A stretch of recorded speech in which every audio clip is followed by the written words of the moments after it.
What's going on, guys? Primitive Models here. Sorry it's been a little while. Lost the camera. Just getting back to it.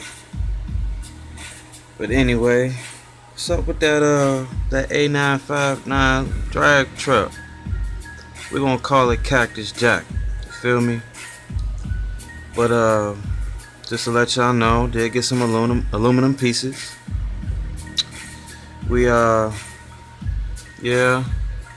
Once we figure out how to do that, we're gonna see what that do.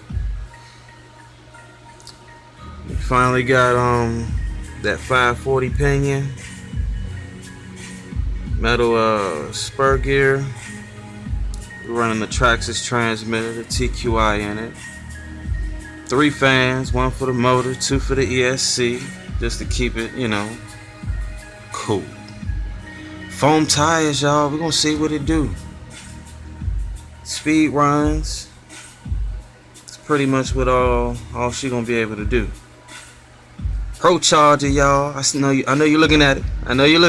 Yeah. Program card. I'll put a link in the description to the motor ESC combination. Give me a like, man. Subscribe. We'll get a run video. But we back, y'all. Take it easy.